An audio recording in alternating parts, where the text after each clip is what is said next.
cristã não tem absolutamente nada a ver com aquela imagem caricata de almas flutuantes tocando harpas em cima de nuvens. Graças a Deus por isso. Exato. Na verdade, quando nós olhamos bem de perto para a promessa central do Novo Testamento, não encontramos uma rota de fuga deste mundo, mas sim a redenção física e tangível dele. Se o corpo não ressuscita de forma concreta, o evangelho inteiro simplesmente desmorona como um castelo de cartas. Desmorona totalmente. E o que é fascinante e até um pouco desconfortável é perceber o quanto a nossa visão moderna sobre o céu se distanciou dessa fisicalidade do texto original. O ponto central aqui é que a própria doutrina da criação está em jogo. Sim, desde o princípio. Isso, lá em Gênesis. Deus cria a matéria, olha para o mundo físico e o chama de muito bom. Negar a ressurreição corporal, no fim das contas, é uma forma teológica de dizer que Deus desistiu do seu próprio projeto original. Como se assumisse que o mundo físico foi, sei lá, um erro trágico ou um rascunho... Um rascunho a ser descartado em favor de uma existência puramente etérea. É exatamente por isso que este nosso mergulho profundo no capítulo 15 de 1 Coríntios é tão vital. Para nos situarmos bem, Paulo passa a maior parte desta carta apagando incêndios práticos na igreja de Corinto. Nós vimos divisões políticas, processos judiciais entre membros, um caos na liturgia.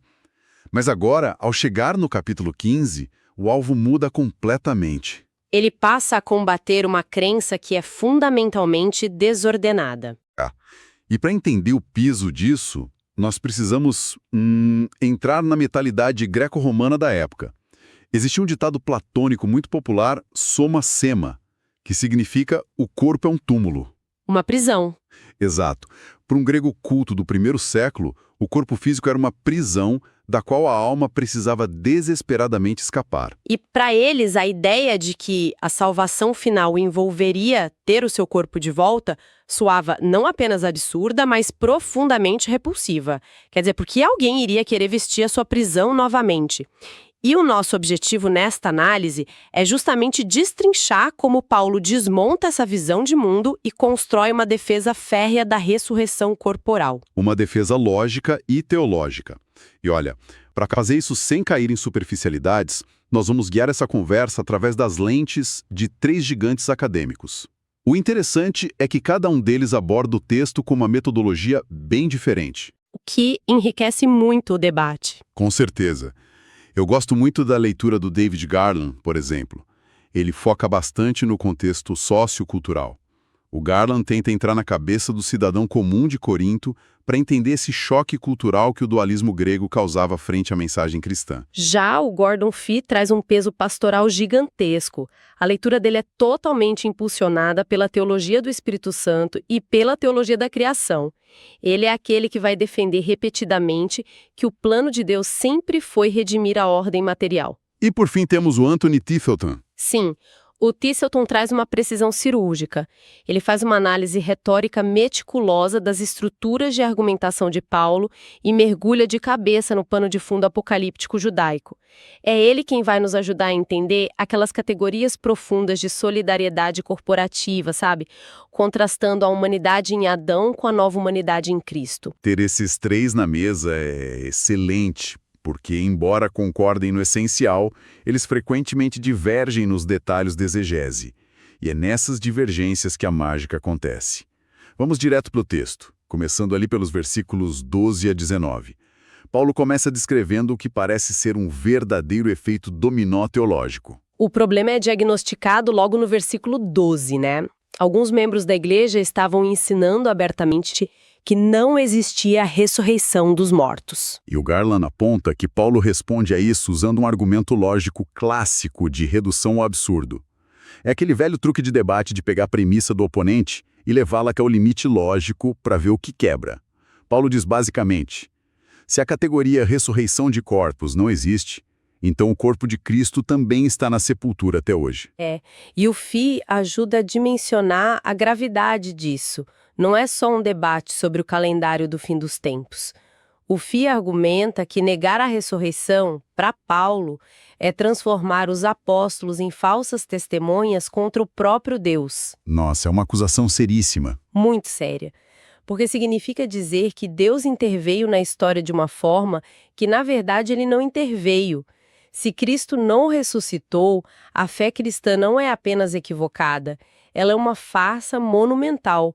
O perdão dos pecados torna-se uma ilusão reconfortante, mas completamente falsa, e a humanidade continua aprisionada sob o domínio da morte. Isso quebra totalmente aquela narrativa moderna de que Jesus foi apenas um grande mestre moral. Paulo deixa muito claro que sem o evento histórico e físico do túmulo vazio, o ensino ético de Jesus não salva ninguém. Mas aí, avançando para os versículos 20 a 28, o tom do texto muda drasticamente. Sim, ele introduz um conceito fundamental usando a palavra grega aparché, Que nós traduzimos como primícias.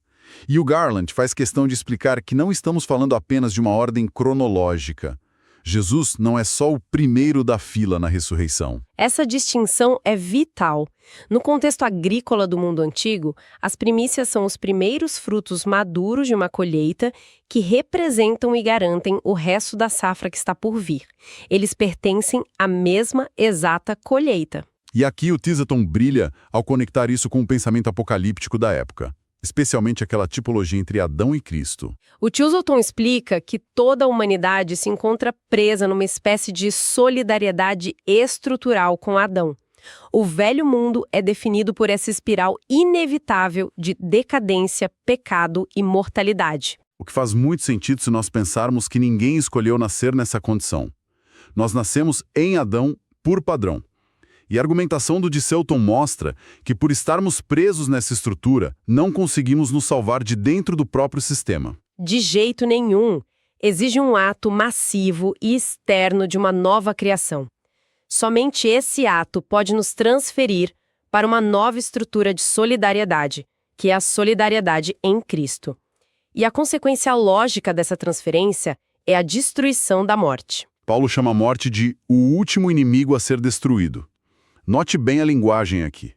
A morte não é descrita como uma passagem serena para o mundo espiritual. Ela é um intruso cósmico. Se a morte não for fisicamente revertida, se o corpo material ficar no túmulo para sempre, a morte permanece parcialmente vitoriosa. E para Paulo isso seria inaceitável, pois comprometeria a soberania total de Deus sobre toda a sua criação. É um raciocínio muito sólido. Mas então nós batemos de frente com o versículo 29, que é provavelmente um dos textos mais bizarros e debatidos de todo o Novo Testamento. Paulo subitamente pergunta: se os mortos não ressuscitam, o que farão os que se batizam pelos mortos? Esse é aquele momento em que os teólogos costumam coçar a cabeça. Porque o texto gera um desconforto enorme na exegese. Enorme. Como nós resolvemos isso? Olha, o Chesterton chega a listar que existem mais de 40 interpretações documentadas ao longo da história da Igreja para tentar explicar esse versículo. Tem de tudo. Já sugeriram desde pessoas sendo batizadas literalmente em cima dos túmulos dos mártires, até ideias de batismos figurativos através do sofrimento. Tem pelo menos umas 30 teorias ali que parecem pura ginástica mental. Mas, apesar de toda essa confusão, existe um consenso mínimo metodológico entre o Garland, o Fee e o Chesterton. Os três concordam que a jogada de Paulo aqui é estritamente retórica. Sim, é um argumento ad hominem. Ele está basicamente expondo a hipocrisia, ou pelo menos a profunda inconsistência lógica dos seus adversários na congregação. Sim. Paulo diz: vocês negam a ressurreição futura, mas ao mesmo tempo mantêm uma prática ritual que só faz sentido se houver vida após a morte para o corpo. O golpe é perfeito. Mas aí que está o ponto de atrito na exegese. Porque o motivo pelo qual Paulo cita o rito é claro, mas a natureza desse rito divide os nossos estudiosos. Garland e Fee tomam um caminho mais literal e histórico. Eles argumentam que havia uma prática genuína de batismo vicário por procuração acontecendo em Corinto, né? Exatamente. Nós temos que lembrar que esses cristãos haviam acabado de sair de um paganismo que era imerso no medo do submundo. Eles tinham familiares que haviam morrido antes de ouvir o evangelho, e o medo de que esses parentes ficassem de fora da ressurreição os levou a instituir esses batismos por procuração. O que, do ponto de vista puramente sociológico, faz total sentido para uma comunidade incipiente e muito confusa teologicamente. Mas o Deselton tem uma abordagem ligeiramente diferente. O Deselton não descarta a possibilidade histórica desse batismo vicário, mas ele chama atenção para a gramática fina de Paulo. Ele destaca que Paulo usa propositalmente a terceira pessoa. Ele diz: o que farão aqueles que se batizam, e não o que nós faremos ou o que vocês farão. Um distanciamento claro. Sim, o Thiselton argumenta que esse distanciamento gramatical é a prova de que Paulo está citando uma prática marginal apenas para vencer o debate lógico, sem endossar minimamente a teologia sacramental duvidosa que sustentava o ato. Ele está apenas segurando um espelho diante da congregação. É uma tática afiada. Resolvido esse enigma pragmático, nós entramos no bloco teológico mais denso do capítulo, dos versículos 35 a 49. Eu gosto de chamar essa seção de a anatomia do corpo ressurreto. E é aí que a coisa esquenta. Paulo sabe que o cético grego no fundo da sala está revirando os olhos e perguntando: tá bom, Paulo, mas como um cadáver em decomposição volta à vida? Com que tipo de corpo eles vêm? E a resposta de Paulo começa com botânica. Ele usa a imagem de uma semente que é plantada na terra. Ela morre em sua forma original para brotar como uma planta que tem continuidade de identidade com a semente, mas uma glória e forma completamente diferentes. E é aqui que a precisão do vocabulário grego se torna absolutamente inegociável. Paulo estabelece um contraste entre o que ele chama de soma psikon, normalmente traduzido como corpo natural, e o soma pneumatekon, traduzido como corpo espiritual. Exige um cuidado enorme aí. Muito cuidado. Tanto o Fee quanto o Deselton fazem alertas rigorosos aqui. Durante décadas, estudiosos como Dale Martin tentaram argumentar que corpo espiritual significava um corpo imaterial, talvez feito de alguma substância astral fina, quase como uma fumaça celestial. Mas o Deselton e o Fee deixam muito claro que são um erro crasso de leitura do grego. Isso exige uma explicação cuidadosa, porque o termo corpo espiritual engana muito a nossa mente moderna. Pensa no seguinte: qual a diferença entre um trem a vapor e um trem elétrico? Ambos são montanhas de aço pesado, objetos físicos concretos que nós podemos tocar. As duas coisas são materiais. Exato. O adjetivo elétrico, ou a vapor, não diz do que o corpo do trem é feito materialmente, mas qual é a força motriz que o alimenta e direciona. Em grego, muitos adjetivos que terminam com o sufixo -ikos funcionam dessa mesma maneira. Eles não descrevem a substância material da coisa, mas a força que a anima ou caracteriza. Essa é uma excelente ilustração. O corpo natural, o soma psikeunkon, é um corpo plenamente físico, perfeitamente adaptado a esta presente era e animado pelas forças naturais da vida biológica. Forças que estão sujeitas ao desgaste e à morte. O corpo espiritual, o soma pneumatikon, será um corpo igualmente real, palpável e tangível. Mas com um motor diferente. Exatamente. A diferença crucial é que ele será animado, impulsionado e totalmente sustentado pelo poder direto do Espírito Santo, o pneuma. Ele é moldado para a era escatológica, livre da corrupção e da vulnerabilidade da biologia atual. É muito interessante porque o Garland acrescenta uma dimensão profunda à metáfora da semente que Paulo usa. Nós costumamos ler: o trecho semeia-se em fraqueza, ressuscita-se em poder, e logo imaginar a semeadura como um momento de um funeral, quando um cadáver é enterrado. É o que quase todo mundo pensa. Mas o Garland defende que a semeadura refere-se à própria criação da humanidade em Gênesis. Nós somos semeados como seres naturais no exato momento em que Adão é formado do pó da terra. A nossa existência atual inteira é o estado de fraqueza, e nós estamos aguardando o momento da colheita definitiva. O que encaixa perfeitamente na retomada que Paulo faz da tipologia Adão e Cristo. Ele cita novamente o primeiro e o último homem. O primeiro Adão foi feito alma vivente, enquanto Cristo, o último Adão, tornou-se espírito vivificante. Hoje nós trazemos a imagem do homem terreno, marcada pela vulnerabilidade. Na ressurreição, portaremos a imagem do homem celestial, incorruptível. A oposição que Paulo constrói não é entre o físico e o espiritual no sentido de Platão, mas entre uma velha criação decadente e uma nova criação redimida e glorificada. Certo, nós cobrimos muito chão denso aqui. Vamos fazer uma parada para sintetizar como os nossos 3 guias enxergam a raiz de toda essa crise. Depois de toda essa exegese, por que afinal a igreja de Corinto tinha tanta aversão à ressurreição? O Garland parece ver isso de uma forma bem pragmática e sociológica. Para ele, era puro nojo cultural. A ideia judaica de sepultura se abrindo e corpos voltando à vida soava macabra, quase como um filme de terror zumbi para a refinada mente grega. Eles não conseguiam conceber como a matéria poderia ser santa. Essa é a leitura sociológica. Mas o FI diagnostica o problema através de uma lente de arrogância espiritual. Ele usa o conceito de escatologia superrealizada. Os coríntios estavam vivenciando manifestações efusivas do Espírito, falando em línguas, profetizando, e concluíram precipitadamente que a linha de chegada já havia sido cruzada. Eles já se achavam glorificados. Se consideravam já exaltados, vivendo praticamente como seres angelicais na Terra. Nessa perspectiva ilusória, o corpo físico, com todas as suas limitações, tornou-se um estorvo constrangedor. Para o FI, o que estava acontecendo ali era um ataque direto à bondade fundamental da criação de Deus. E o Thistleton, claro, vai para a estrutura teológica, argumentativa.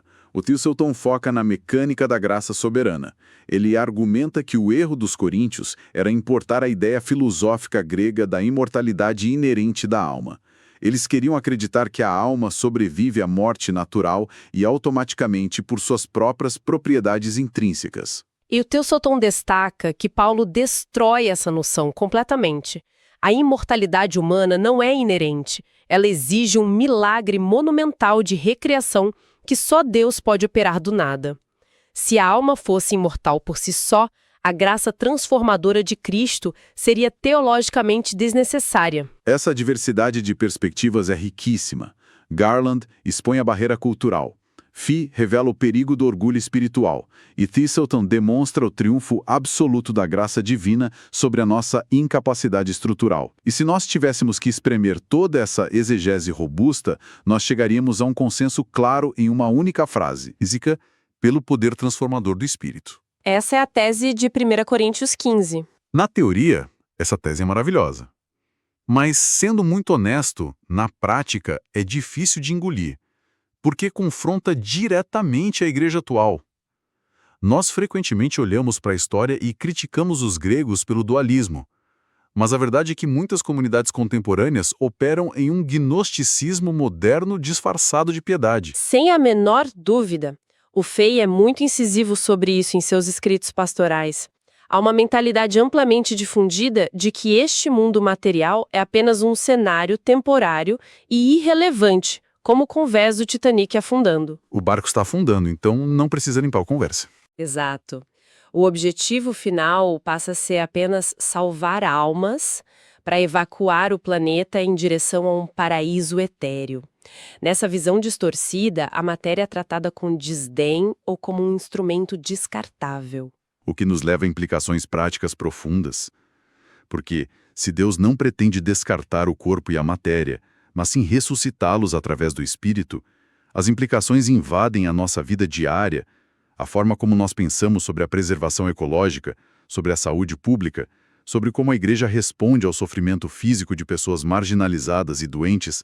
Nada disso é apenas secular. Torna-se tudo teologicamente denso e relevante. Nós não estamos simplesmente esperando um ônibus cósmico para fugir da Terra. Somos chamados a cuidar daquilo que Deus pretende habitar eternamente.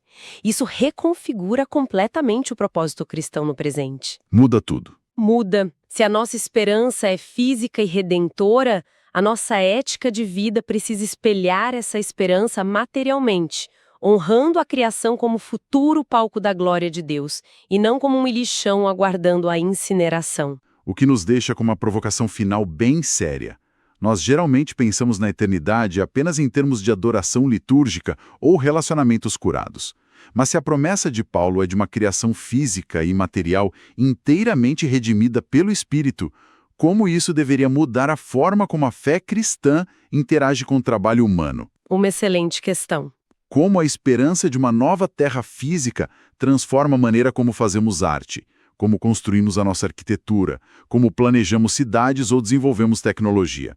Será que estamos criando coisas hoje que são dignas de ecoar ou refletir o mundo material que será recriado por Cristo? É uma pergunta que não permite respostas fáceis e exige uma imaginação teológica muito mais ampla do que nós estamos acostumados a exercer no nosso dia a dia. Com certeza. Nós encerramos por aqui a nossa análise deste denso e maravilhoso capítulo 15. Mas não pensem que a carta termina nos ares sublimes da escatologia. No próximo estágio deste nosso mergulho profundo, vamos avançar para 1 Coríntios 16, onde a teologia mais elevada de Paulo desce abruptamente à terra firme. Nós vamos ver a esperança da ressurreição trombar diretamente com a realidade das finanças da igreja, das coletas de dinheiro para cristãos empobrecidos em Jerusalém e da logística desgastante de viagens missionárias. Fica o convite para continuar acompanhando esta exploração.